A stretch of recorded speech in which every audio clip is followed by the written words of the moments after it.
Hello everybody, this is Iftikhar Ahmed back with my new video on electric charge and field. Today we'll learn about the Coulomb's law. You see, this law will help us understand how the charge particle will interact with each other. So this law is not mainly given by just Coulomb, but the final touch-up for this law was given by Coulomb. Actually, there are a few more scientists also worked on this law, but the final touch-up was given by this scientist named Coulomb. That's why we call it as Coulomb's law. So, in this universe, we have charges. So these charges, we have studied that these charges will exert force on one another. So the charges which are having same polarity, same signs, like positive charge and the positive charge, if both are positive, they will repel each other with some force.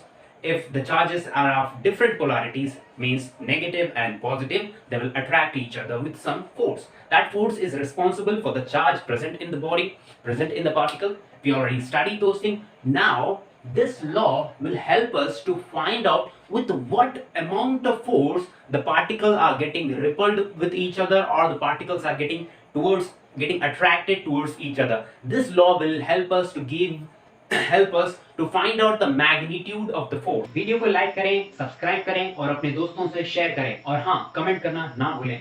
So let's get started. Let's suppose that I have two charges, Q1, let this be as positive charge, and I have another charge, Q2. This is also positive. It does not matter whether you're taking a positive or negative, but for now I'm taking both as positive. The distance between them, they are separated by the distance from this particle center to this particle center. The distance between them is small r. So because these two charge particles are positive charge in them, that's why they will repel each other. So the force experienced by the charge 1 due to charge 2, okay, the charge 2 will have some impact of it on the charge 1, and because of this impact, due to the force, due to the charge 2, the charge 1 will get repelled towards this way. So this is the force on 1 due to this charge particle. So the next number is for due to which particle the force is there. So the charge 1 is experiencing force due to the charge 2. Okay, so similarly there will be, so this is having direction this way, so force is a vector quantity, we can write it as F bar. Okay, now similarly the charge 1 will have some impact on charge 2. The charge 2 will experience some force. That charge is getting exerted because of this charge Q1. So the force will be in this direction, and that force is experienced by 2. Due to what? Due to 1. That's why the second digit is standing for due to which charge the force is acting. Okay. Now, so this law tells us that the force will always act along the line joining the particles. The force will always act along the line of joining the particles. So the line of joining these two particles is this. So the force experienced by 1 due to 2 will be in a line joining the particles. So along this line the force will be there. It is not like a magnetic force. If suppose you have a magnet, North Pole, South Pole, if you have some particle, any substance who is magnetic, who can get affected by the magnetic field, will move something like this. It will not move in a line. So it is not a force which can act along the line joining the poles. So but the electric force experienced by 1 or experienced by 2 due to 1 or 2 will always be in a straight line, will always be in the line joining the two particles. It won't be like that. This particle is here, the other particle is here. The force due to this particle on that particle won't be in that direction, won't be in this direction, won't be like this. It will always be, if they have the same polarity, the effect of the force will always be in a line. So this is a line, the force will be always be either away from it if they are having opposite polarities, or towards the discharge if they are having different polarities, same polarities away, different polarities towards it. So it will always act in a line only. It won't behave as magnetic force. Now the next thing is that the force, whatever the force the particle 2 is experiencing, the same amount of force the particle 1 will experience. Okay, but the thing is they both have equal magnitude but opposite in direction. You see, the force 1 2 is equal to 2 1 but with a negative sign. This negative sign is coming because they both have different direction. If this is in this direction, if this was also in this direction, then we can take them as, then this minus sign won't come because they're having opposite directions. That's why this minus sign is coming, and the force of the magnitude will be same. Okay, now if I write it in magnitude form, in the mod form, it will be 2 1 will be equal to 1 2. 1 2 will be equal to 2 1. So this is the consequence of the third law, Newton's third law. The forces are having equal magnitude but opposite in direction. Okay, so this is from, you can say it, you can relate this thing from Newton's third law. That's, you can see how beautifully Newton's third law is merging here. Okay, now the one more thing is that the force between the charged particles is inversely proportional to the square of the distance between them. The force is inversely proportional to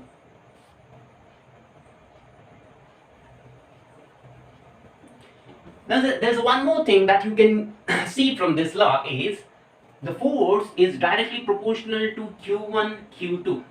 The amount of charge present in the particle will increase the amount of force exerts. Okay, if whatever the force of exertion is there due to this particle or due to that particle on the other particle will always be proportional to the amount of charge present in the body, present in the particle. If the particles are having more charge in them, they will exert the force with more they will exert more force on the other particle. Are you getting my point? Same as the gravitational force. If you have huge masses, the masses, if the masses are huge, the gravitational force of attraction between them will be more. So here the charges are responsible for this electric force. So if the charges are more, the force of attraction or the force of repulsion between them gonna be more. Are you getting my point? So that's how F is directly proportional to Q1 and Q2.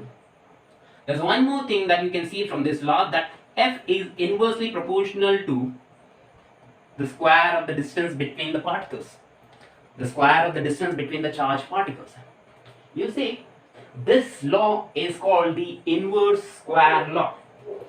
We have seen this kind of relation in the gravitational force also.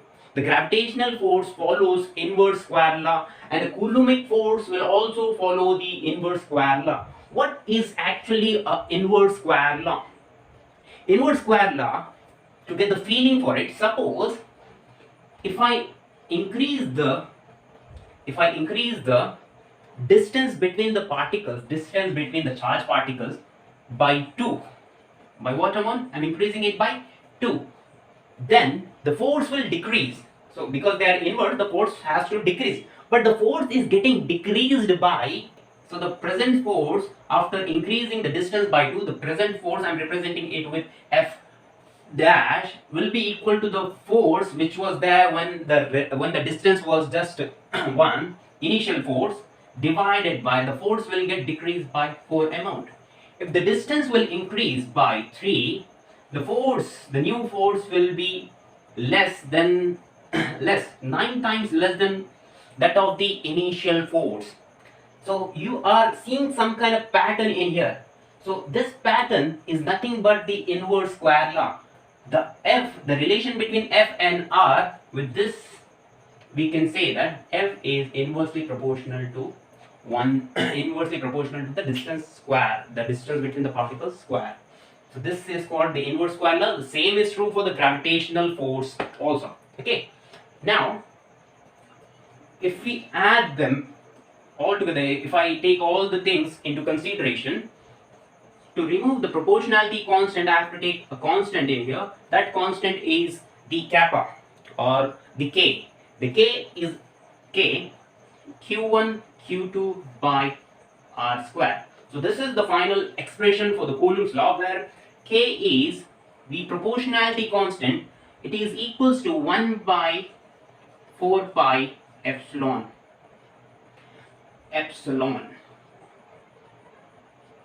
This epsilon is called the permittivity. What it is? Permittivity. What it is actually, and why the constant is coming into this formula. What is actually meaning of this constant? The epsilon is the permittivity, and there's one more thing called epsilon naught is the permittivity of free space or air. For free space or air, this epsilon value will be epsilon naught. It means what?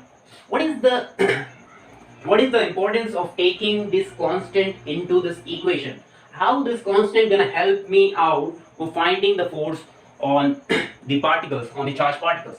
You see, if these two particles are in free space, the force will be like there is no medium between them, so there is no any kind of disturbance for the force to act on each other. The force can act in the free space easily. The penetration of the force from one object to the other object, the effect will be passed from one object to the other object easily. But if suppose the same two charges are in a medium, for example water, okay, in the water the medium is dense as compared to, like if you talk about air or free space, the force can penetrate easily from one object to the other object. The impact will be easily penetrating. But if you take a medium who is having some dense medium, for example water, the effect of the force on the other particle due to this particle will get decreased due to the presence of the medium. If the medium is more dense, the effect of the force will be less on the other particle due to this particle. For example, suppose me and the other person are fighting with each other. If I hit him like this, the impact of force will be more. Why? Because I'm doing it in a free space. Or but if you the impact on the other person will be, suppose I'm hitting him something like this, okay, but the same thing is happening inside underneath of the water. The force, so I'm applying the same force, but the impact on that person will get decreased. Why the impact on the other person got decreased? Because now I am in a medium who is more dense as compared to air. In the air, the impact on the other person due to my punch was more, okay, because there is nothing to disturb me. But now I'm in water. The impact, the same amount of force is there, but the impact on the other particle got decreased. Because the impact got decreased, the amount of force will decrease. More dense the medium is going to be, the force will decrease. Okay, that's how this thing is in denominator. If this thing will increase, the force will decrease. Are you getting my point? So for air and for free space, it will be just epsilon naught. So this is this is the importance of having a constant in this equation. Are you getting my point? Now the value for this K is, for free space and for vacuum, is 9 into 10 power 9. Okay, what are the units? To find out the units, we'll use this expression. F is having force, so that is newtons. So this meter square will be here. So here meter square, and Q, and there's another Q. I said charges will measure them in SI unit as Coulomb. So Coulomb square. If I send it to here, it will be Coulomb square in the denominator. Okay, this is the unit for the K, and this is the amount, this is the magnitude for free space or air. They're almost equal. Now, in the competitive exams, based on the inverse square law, you'll get the question something like this. You have to, they'll give you some graphs in option A, B, C, D, and you have to identify which particular graph is perfectly describing the inverse square law. So this is the graph which perfectly explains, which perfectly represents the inverse square law. This F is inversely proportional to F is proportional to 1 by R square. How you're gonna represent it in a graphical manner?